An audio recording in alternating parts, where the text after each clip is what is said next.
Thank you for watching a new episode of Tea with D, where tea time is me time. Today I'm going to be spilling the tea with Ty Valentino.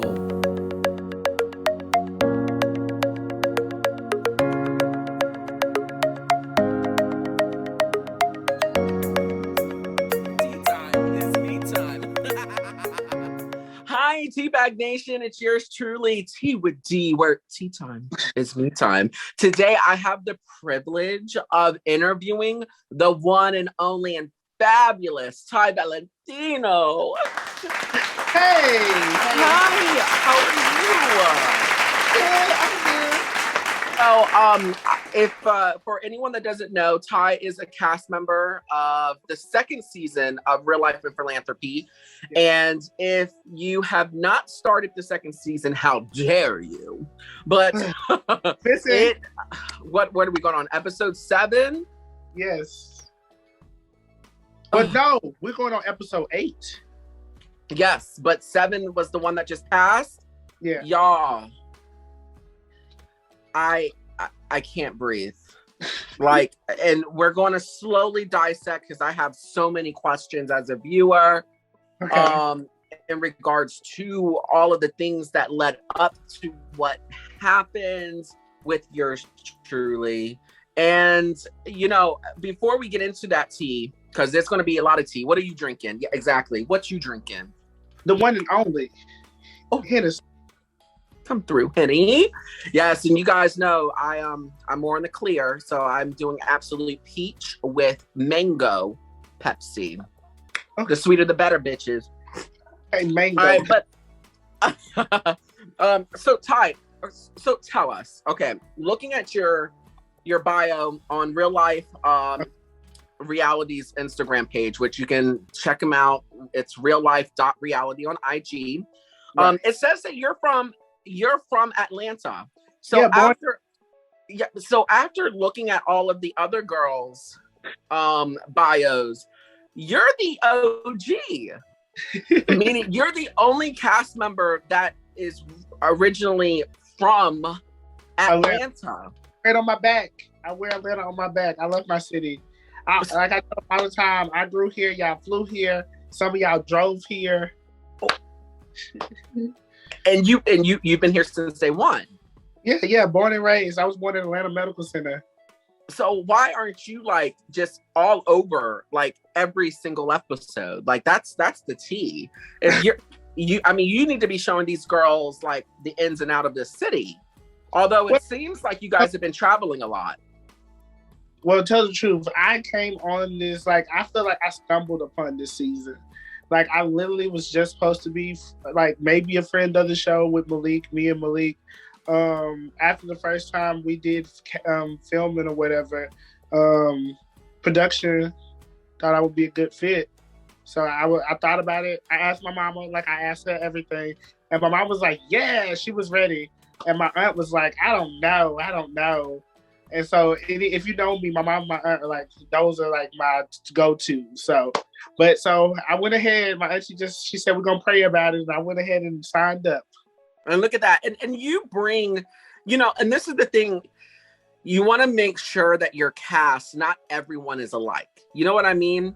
And you bring a certain dynamic to the group that just keeps it fascinating, especially on episode 7. But, you know, and it's like, you know, I have listened to some of your tracks because you are a fabulous rapper. I mean, I would put you up there, you know, with February 22nd. What was that again?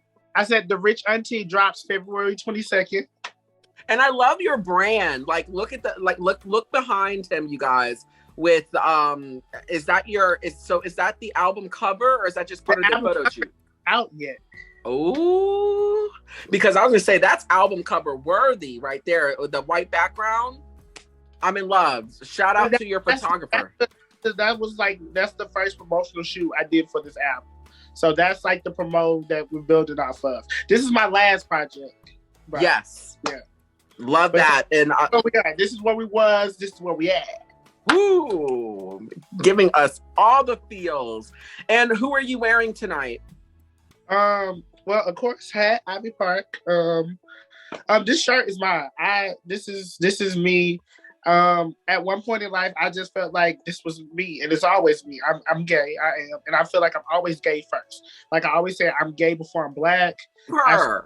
Why I say because the gay community, even though they tear me down, they've been the most people to build me up.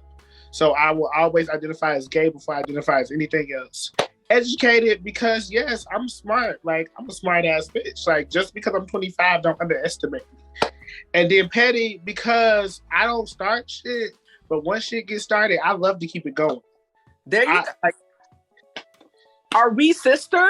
I mean, you just literally described me. But yeah, so going back, so you are from ATL, born and raised. We've already discussed the fact that you are a rapper. Yes. Are you thinking about possibly going the route like Cardi with kind of, and Nicki, with kind of going with the rap sing duo on the same type track? Like, well, okay, I know I can't sing. I'm not a singer. It's nothing in me that makes me believe that I can sing. But what I am is I really believe I'm a great producer. And I think you get to see that on my new project because I pair different beats from different, because I work with a lot of different producers and a lot of different singers on this project. And so okay. I do a lot of pairing and I do a lot of writing. So you get to see my talent because most, maybe 80%, any rapper that's on my track, on my album, they wrote their own stuff. But all the songs and everything, singing, that's all me and my pen game. So okay, to see all that. And we can't wait to hear because I'm going to be doing my little 2-cent reviews on IG, so you guys stay tuned on my top. I'll give you top 3 tracks on this new album, so stay tuned. Okay. But going back to your bio, so you are a rapper. You're a talk show host, and then you just stated that you are a producer. So let's talk about your talk show and what that entails. Well, you'll see it more coming up on this season, I think, the next couple of weeks. But I have a talk show. It's called The Gag. I started it during the pandemic with my cousin and one of my friends at the time. And it was 3 of us. It was the perspective of 3 gay Black boys, all from Atlanta, all born and raised in Atlanta.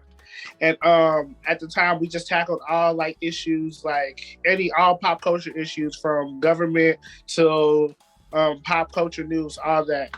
And they decided to leave, and my baby, I continued it going. So I came back for a second season, and I said this season I was going to focus on only musical artists. So this season I have been doing nothing but interviews with musical artists, because music is my passion. So right now this season I'm just interviewing musical artists about their projects and about where they are in life right now. So okay. So and what is your handle on IG? The Gag ATL. Okay, so we're gonna have to check that out. I did see on episode 7 when you were in the car before you almost blew those poor GMC speakers. I saw on your phone, I believe it was your logo. And I was like, okay, come through, plug. Come through. That's been my background. I'm one of those people that I don't like to do stuff just to do it. Because, some people feel like they can just do stuff if they think they can do it. I like to put my own to it. So literally ever since that logo, I got my logo in my company, that has been my my background. Because I feel like anytime I think about something, I should be thinking about that. Like my music, like that's I don't have to, that doesn't never leave here. But my show, I try to make sure I see it, so it'll make me realize that you have something else you could be working on, baby cakes. Period. Okay. And so your philanthropy focus is at-risk LGBT youth. So elaborate on that. Like, what philanthropy do you do for the youth? When it comes to philanthropy, I hate that word, if that makes any sense. And the reason why is because I think it gets deterred, or I think it's the meaning of it gets flipped, switched, and you don't know. When I was explained what philanthropy was and what I got from it when I've read it, it's just the need or the ability to give back to a community that you want to, or to something. Mm-hmm. It doesn't have to be a millionaire. You don't have to do it every day. Tell the truth, everybody's philanthropist in their own right. So what I do is I work really close with this organization called Thrive. They're an HIV organization here in Atlanta. They help with PrEP and all that. And and the funny thing is you will see none of that.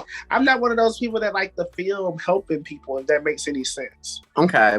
Yes. Okay. So great. And that's a great organization that you are with. How often do you participate? Do you have, a certain schedule? They had this program last year where they gave back to different artists, or just gave black men that were at risk for HIV. You didn't even have to be HIV positive. They had it's called the Innovate program. Okay. And they work with different cohorts. So they just started their new cohort this week. But last year they had about 7 people, and I wasn't a mentor. I was one of the alumni from the first cohort, because and so I went back and I was just really integral in helping them get their projects together or whatever. Okay. Very nice. Now, the last thing on your bio on reallife.realities IG, it states, why is he the realist? And it says, his life hasn't been easy, but hard times push him to continue, and he embraces evolution. Come through. So are you saying that you didn't necessarily change who you are today from who you were 10 years ago, let's just say, but you more so evolved from all of what you've lived to become who you are? I like to say I don't feel like I'm the average 25-year-old. The average 25-year-old can't tell you they've been to prison and they're home. The average 25-year-old can't tell you that they were a teacher where they taught 10th grade math for 2 years. Oh, wow. The average 25-year-old can't tell you that they just got nominated for Artist of the Year at NOLA Pride. Yes. The average 25-year-old they can't do. The average 25-year-old can tell you they have been a server trainer for a brand new company in the United States and traveled and opened new stores. It's just stuff that I have done in my life that I can't tell you. The average 25-year-old can tell you they've been in 2 high-speed chases and crashed and been tased and got 8 felonies. It's so much about me, that I just feel like the average 25-year-old can tell you. And that's not me putting down anybody else. It's just that I like to operate in the just because I'm 25 doesn't mean just because where you were when you were 25 means that's where I'm at. And that's what my whole thing was this season was I kept letting they used to always try to say I was young. So when I started calling them, they got in their feelings. And so it was we're in the same position. I'm on this show just like you. I'm right next to you on the billboard. So if anything, we're all in the same position. So regardless, wherever you want to belittle me, you're right next to me. Yeah. Wow. So we just got a snapshot of your life. And it definitely sounds like, at the end of the day, we all have a story, right? Although my story is completely different from yours. And that doesn't make yours any lesser than mine at all. Exactly. Because, at the end of the day, it's all of us came from something, and we have life lessons that just built us of who we are today. That's a song on my album. It's called Life Lessons. Life Lessons. Oh, that will be one of the ones I'll probably listen to. But no, definitely kudos to you, because you are educated. And it sounds like you've had great careers. And then even with your new endeavor, or your current endeavors with the music industry, we definitely, on behalf of the Teabag Nation, wish you all the best. Hopefully we'll see a collaboration with you and Bryson. We're working on it. Ooh. So maybe Sony will give you a call. Ooh. Bryson just had a release party for it was just a listening party for the compilation album he owned with Sony. It was he invited me and my mom out. We came and supported him. He did really good. And I met some great people. Good. And those things, and I'm sure you already know this, network your ass off. Network your ass off. I mean, because and it's great that you're using this platform to get your music out. Because honestly, I mean, I live more north. I'm not in Georgia, but I didn't hear of you until I've seen the show. So the show is a great outlet to be able to bring your music out, and then networking like with myself and other bloggers. That's just the word of mouth. We're going back old school. Like, that's the key. And I'm sure you're seeing, you know, since being on the show, I'm sure you're seeing your streams going up, your views going up, your following going up. So it's only up from here. Good for you. Now, so let's spill the tea on season 2 so far. We don't want no spoilers, but we are going on episode 8. So if you hoes haven't watched out there yet, you watch now and catch up by Tuesday. But at the very beginning of the season, like, not even, I didn't even blink, I heard Malik screaming at someone, okay? At first, I didn't know who he was yelling at, because he's always yelling at someone. That's why we like her, low-key, because that's good television. But all I remember at first seeing was, who is this poor little boy in this car? And all I started seeing was fists just blah, blah, blah, blah. And it wasn't until afterwards, when I zoomed in, because, you know, I was like, oh my God, that's Ty. So I had so many questions. And then finally on episode 7, we got to kind of see how that unfolded. But unfortunately, that was your first introduction to the season. So I was just like, damn, I felt for Ty that like no one knows of Ty, and that's our first way of seeing him. Although we did see a glimpse of that in a teaser, you know what I mean? But just opening the season with that, I was like, oh my God. What were your thoughts? What were your thoughts on that? Just on that part of the season, literally opening up with that. Well, I had got a call from production probably like 2 days before we premiered, and production had let me know, like, I'm gonna start. Production had already let me know that what to expect, and I appreciate that, because one thing I can say is production is really good with communication when it comes to stuff like that sometimes. So you're not surprised. Yeah. So I braced myself, so I was ready. But literally, I just been on pins just waiting to see it pan out across y'all screens. And bitch, it did. All right.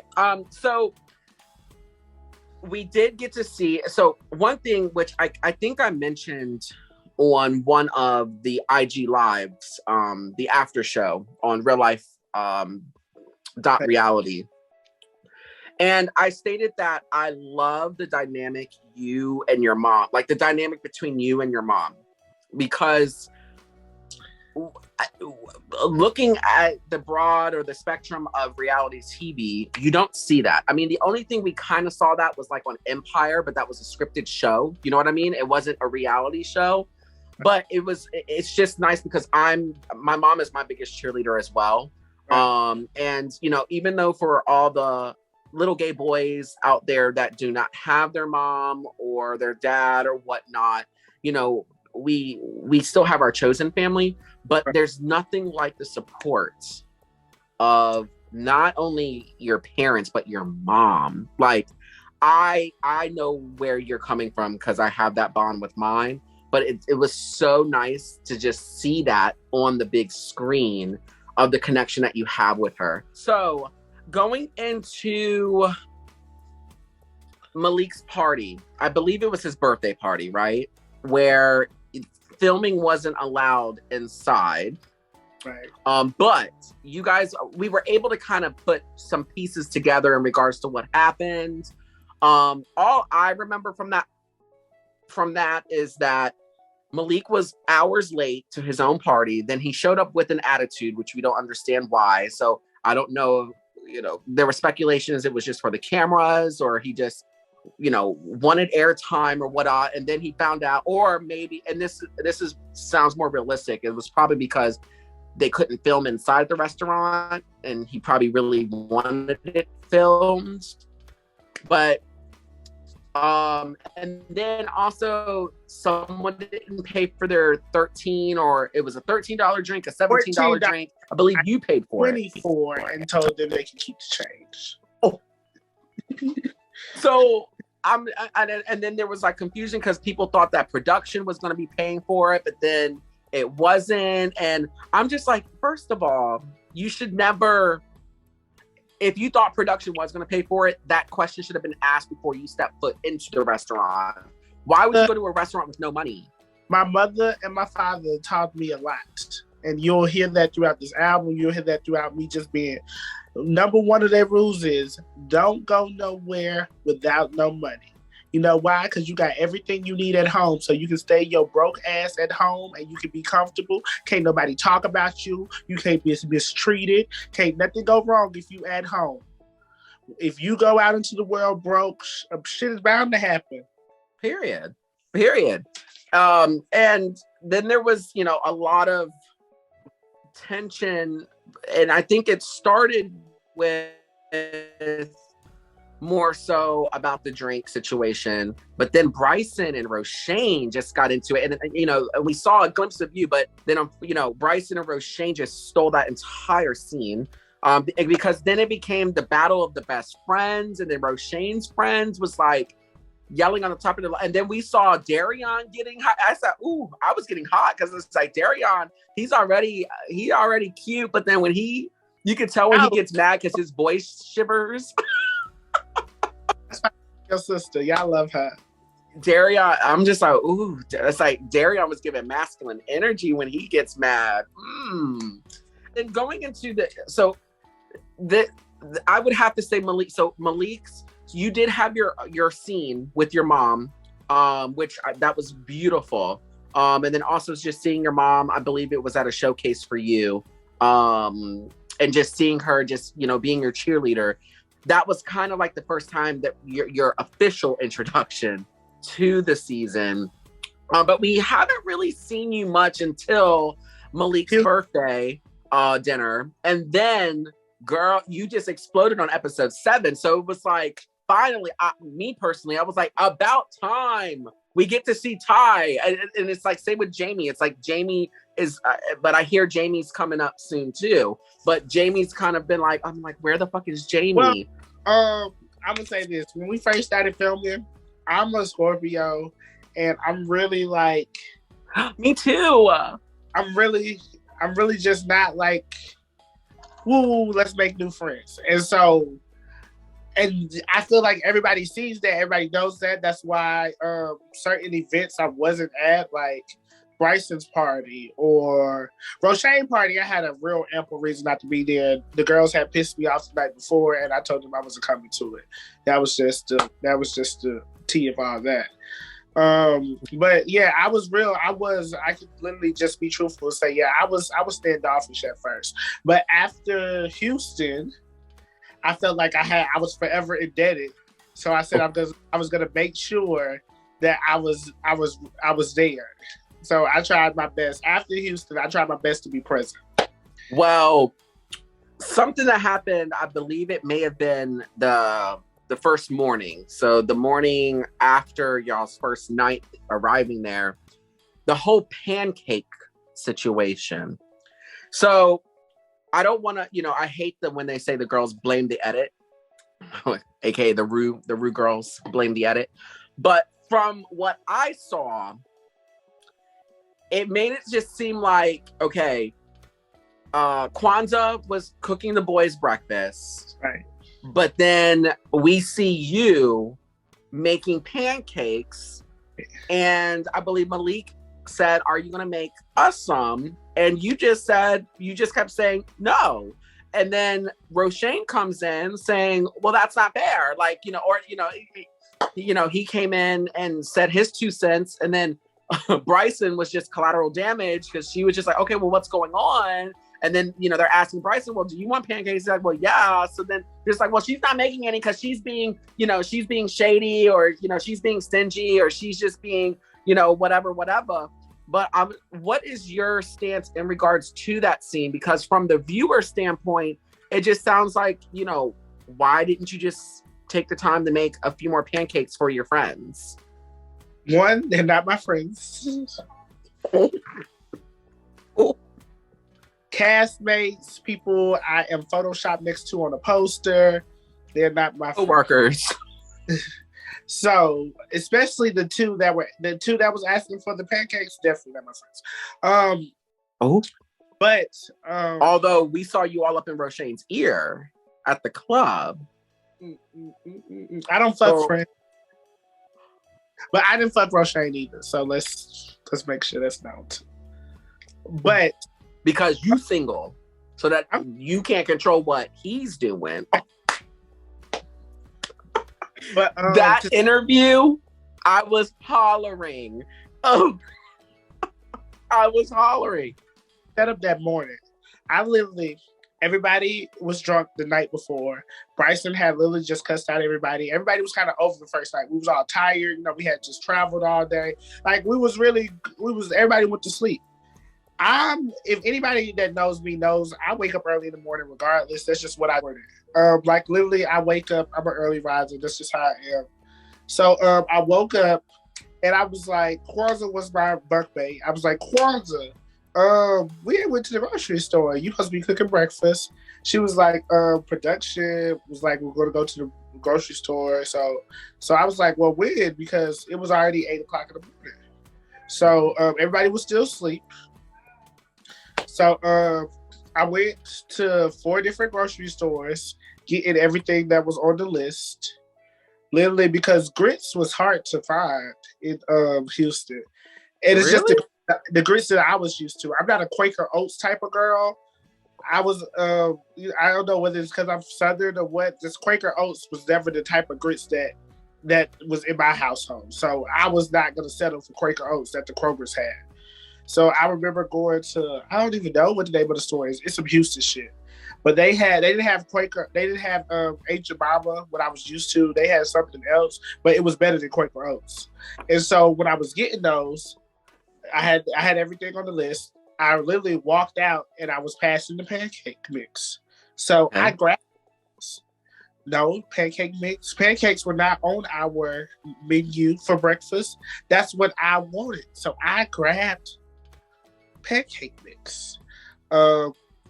Production had already sent me money for breakfast, so that was cool. I literally paid for the pancakes with my own money. Like, I wanted pancakes. I eat pancakes. I had already seen the night before when we was going through, we had already had syrup at the house, so let's get the pancakes. So when I got back, I asked Kwanzaa, I was like, Kwanzaa, you made pancakes? Because I'm looking at the food. Like, she was like, no. She was like, she said, if I was going to make some, I was going to make 3 or 4 because I'm not about to make pancakes for everybody in here. Cool. So I was like, cool. So I was like, well, I want pancakes. That's why I got the pancake mix. The pancake mix wasn't even originally for everybody. It was for me. So I was like, well, I'll make me some pancakes. So I'm stirring up about to make pancakes. And here comes Malik and Ro with the, are you making everybody pancakes? And I'm like, no. And my whole thing is like, why are you asking me to make pancakes? Like, you done asked the cook.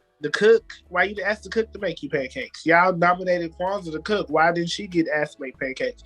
And why was your first thing was to name call me and call me selfish when if you're so grown, you're 33 years old, bro. Like, you're so much older than me. You've been making pancakes way longer than I have. Why you couldn't have just made your own pancakes?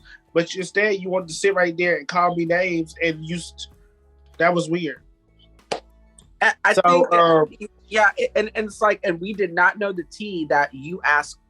We knew that Kwanzaa was cooking, right? And it was very nice of you that you even offered your pancake batter to the group for Kwanzaa to make for everyone. But when she clapped back at you saying, I'm not, I'll make 3 or 4, but I'm not making them for everyone. Yes. We didn't know that context. So it's kind of like, to be whole transparent, Malik and Ro didn't know that either. But as you see, that's not bad editing. That's literally the first interaction. That's how they came at me. Like, Ty, you making pancakes for everybody?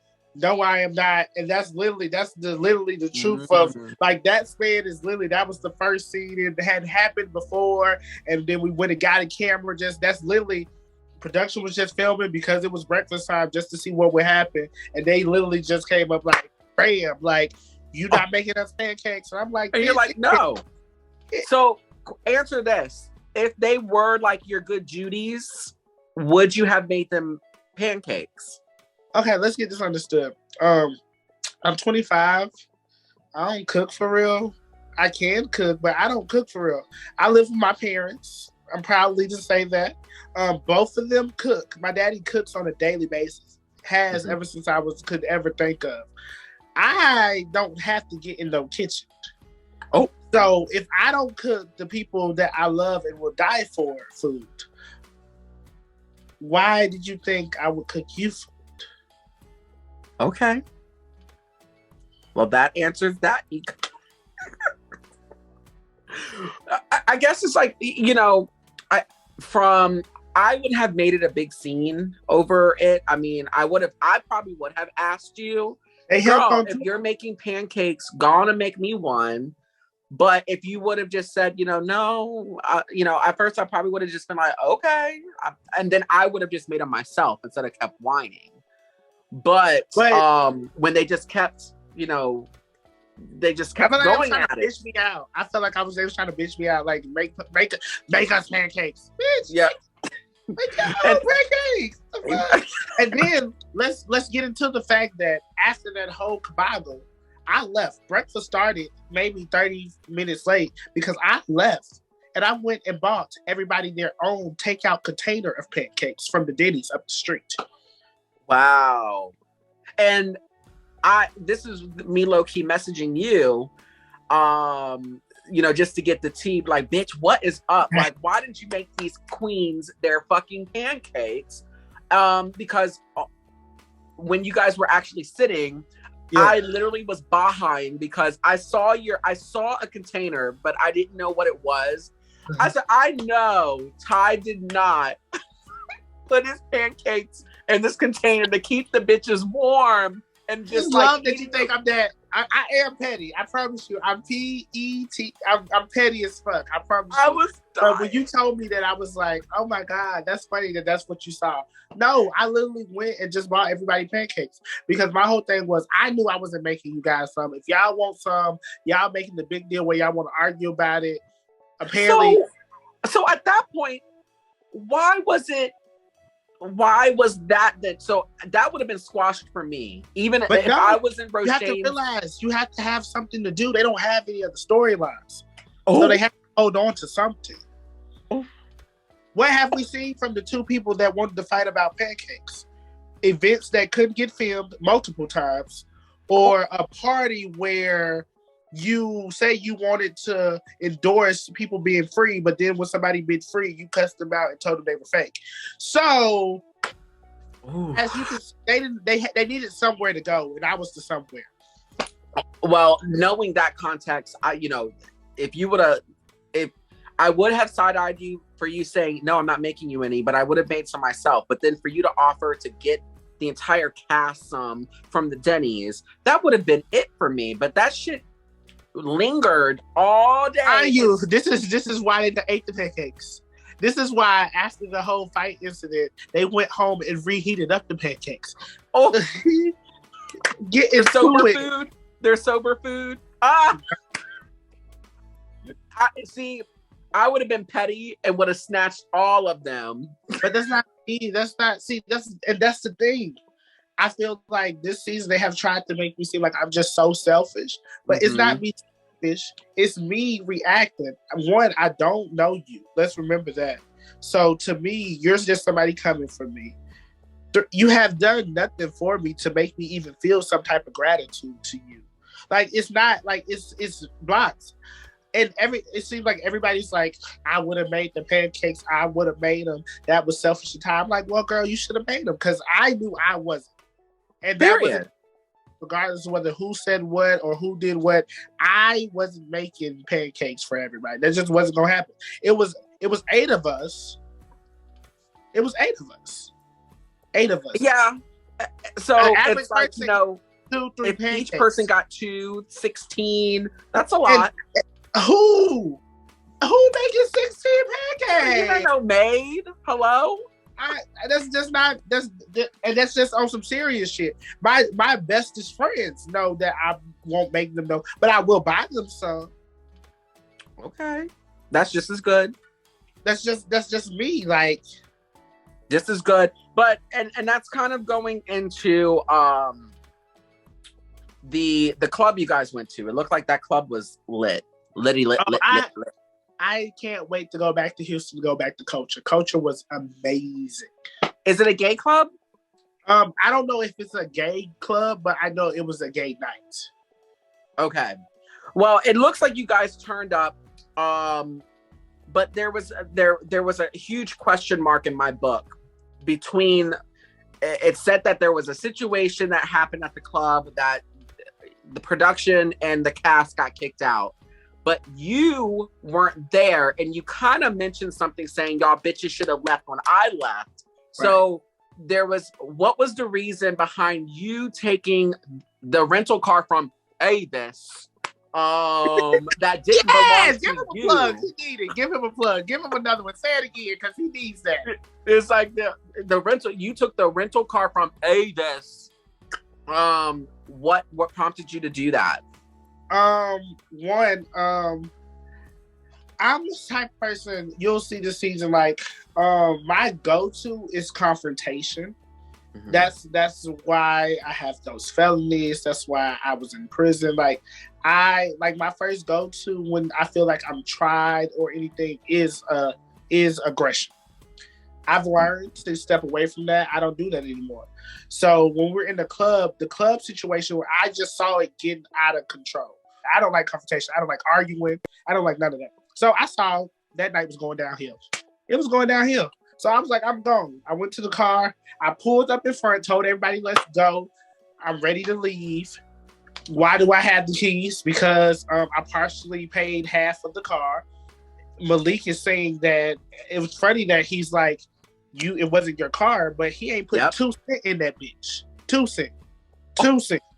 Not one, not two. Not a half. Are you serious? The situation was crazy when we got to Houston. He was making it seem like the reservation was in his name. Like I said, the girl had zero. The girl had zero reasons for being behind the wheel. Like, what? Roshane put in no money. The car wasn't his name, but he put in no money. And Malik had nothing to do with it, but sat there and listened to us figure this shit out. Wow. And to like remember what I saw, like the nerve. Maybe it was some alcohol courage. But no, like I've already said, I was wrong for leaving them, even though I did let them know I was leaving. Mm-hmm. I was wrong for leaving them. I can understand where they came from because I did feel when they said, "What if something happened to us?" Yeah. All that. So were you in a parking? Were you just sitting where you guys parked, or did you go back home? When I first told them I was leaving, I pulled up in front of the club. I pulled out of the parking lot, pulled in front of the club. I rolled the blunt. I was sitting there because I'm telling them I'm leaving. Mind you, it was already 2-something. The club closes at 3, I think. So it was 2-something. Nobody responded. Literally, right when I got done rolling my blunt, I was looking for my lighter. The police, with his baton, tapped on my window. So I'm like, oh, damn. And he's like, you can't park here. The house from the club, our house was only 6 minutes. Literally a 6-minute drive. It was literally right up the street. So I said, well, I'll go home. And when these hoes ready, they'll call me. When Kwanzaa calls me, literally, that's why the scene before I pull up is only 3 minutes. Because when Kwanzaa called me, I literally ran to the car and came, got them. When they said, Kwanzaa's like, we got put out the club. I was like, of course y'all did. I told you were out. Yeah. I saw this about to happen. What the... Wow. And then something else, what Roshane did started an argument between him and Darion. But why did Roshane, which according to him, he said he's a grown-ass man and he can do whatever he wants on his phone. But why would you record someone getting attacked? Like, now, if he had a legitimate reason or explanation, like, okay, I did it for Ty, just in case, Ty wanted something. I don't know. No one's a snitch bitch, but that way. But it's just, I don't know. I don't know. I don't know. Like, I don't know if I just don't know. He didn't give us any explanation except the fact that he's grown and that he can do whatever he wants on his phone. But I would have, as a friend or a castmate, I would have stepped in and tried to separate him instead of recording. But you have to realize with Roshane, the reason why the situation is so weird is because Roshane was screaming, I hate violence. I hate stuff like this. But as you see in the video of the one that we have, when you turn and look at Malik putting his stuff down, Roshane doesn't change holding his phone while he's telling me I'm selfish. He doesn't move. He's standing guard. He doesn't break his character or anything. But he's like, Ty, you're selfish. Ty, stop, Ty, stop. He never says stop Malik. He only says stop, and he holds the camera. And I'm trying to remind myself that the state of mind everyone was in at that night, which it doesn't excuse. It does not excuse violence. It doesn't excuse what anyone did. But I'm like, okay, what if he was sober? Would things have been a little different? Would he would have intervened, or would he would have helped you instead of recording? But no, he does a lot of talent. No shade. As you see, he can say one thing and then he does something different. That happens a lot this season. Like, it doesn't stop just because this is where we at. It continues. Like, he'll say one thing and act another way. Just like when he told everybody to come to his all-white party and said, whatever you share is you. We just need to get rid of these problems. Then when Devontae shared what he wanted to share, he became a lying-ass bitch. And it's like, why would you come at somebody like that? Like, if you're supposed to be having an event, like, if that's what he wanted to share, when you said nothing was wrong to share, why would you come at somebody like that? Although Devontae was truthful in his interview that why should he open up to these girls that he doesn't care about? Although in that same interview, he did give us a glimpse of his upbringing, and I'm like, yes. I said, that's what I want that's what I wanted from Devontae. He's a hard nut. She's a hard nut. He is, and I feel like he's misunderstood, and I think that's why I like him. That's why you see friendship. That's why you see it happen the way it happens. Because I feel like Devontae is real Kenya-ish. He's real problematic. He is. But I like that little problematic. But that's the character I like. That's the problem. I like it. Yes. And like they like to say he's a liar and all that, but he may lie a couple of times, but he still be more truthful than they asses. And what I like about him is he'll sell you that he lied, or he'll own up to his shit. These girls still say they didn't attack me. These girls still say they didn't want me, that I was trying You better show receipts at the reunion. That's all I'm saying. That's the thing. Look. Because while they're, putting your name in the mud, saying you didn't do this, you didn't do that. Oh, it gets worse. I got it. Oh, bro, the rest of the season, all they do is right here. Hello? The rest of the season, all they do is talk about me. I'm telling you. The rest of the season, all they do is talk about me. Ooh, so it's gonna get juicy. And some things that you said when you were in the car, I believe, what was it? A Terrain? Y'all were in a GMC Terrain. Yeah, it was a GMC, I think. It was cute. It was cute. It was coin in Houston. Booked the day of that bitches didn't put $1 into, but was screaming about it. But that's a whole nother conversation. But you said, I'm not Jerome, okay? To Malik when he started threatening you or whatever, and he unbuckled your seatbelt. You did. I did see it, and I would have felt attacked, or I should say ambushed, if someone reached over my seat to unbuckle it, threatening me, taking my glasses off. I would have felt some type of way as well. He was in your personal space. He grabbed my hand, but I did see how you choked the shit out of him. I think that's what caught him off guard, because I saw the thumb go in the neck, and I was like, "Oh, I just see it's going for it." And I think I think that caught him off guard. Like, no, this bitch didn't. So when he, I guess, got back into reality, that's when he started swinging. Although you were sitting down, I'm sure it would have been a completely different situation if you were standing up. But a lot of the viewers are asking, why didn't you get out of that thing and beat Malik? Because a lot of people are saying that Malik got one over Ty. They can say that. That's cool. Sometimes self-assurance is a lot. When you know you can do something, you don't have to prove it to anyone. I have beat niggas twice my size in prison. I don't need no cool. I'll get no cool points for beating Malik ass. Because guess what? If I would have did it, I would have been the bitch. Why would you do that to him? You knew he's so small and frail. It would have been that, regardless of what he did to me. Did he ever apologize? Malik apologized. He has. I'm going to say that. He has apologized. Were they genuine? No. But he has apologized. Unfortunately for Roshane and Malik, that pancake situation rolled into the night. I think the animosity from that morning went to the evening. So honestly, I feel like if that never happened, I don't think you guys would have necessarily been in the situation you were in. But it says a lot. Can say going that a whole situation was over some pancakes. They say a lot about that. So it's the most. But going back that night on episode 7, and a lot of the Teabag Nation, the reason why you guys are probably keeps hearing episode 7 is because this is tagged. That's the episode I get tagged. Yeah.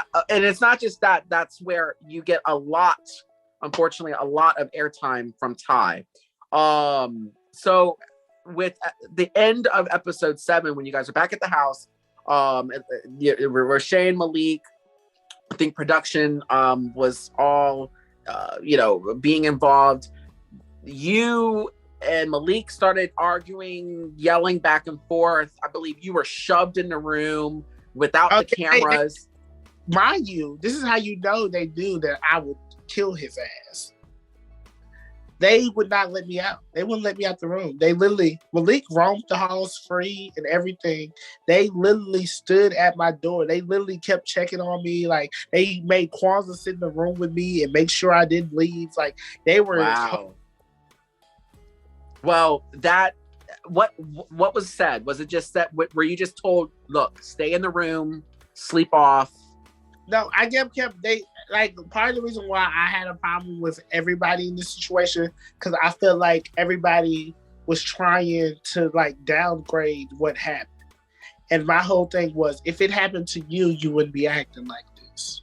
And I mean, I took that from everybody, because I felt like I was told that because lately, I mean, as the goes on, I'm told that I'm holding on to it, or I need to let it go. And I'm like, so you would let go, getting put and that was my problem. I felt like everybody was speaking from a selfish standpoint. They call me selfish all the time, every day.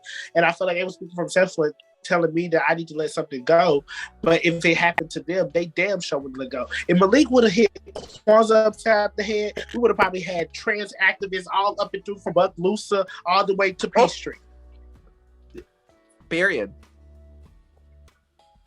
If he would attack Roshane would have let it down his little fake Jamaican ass with a bumper Greek, he would have did all that stupid ass shit. But because I'm holding on to it, I need to let it go.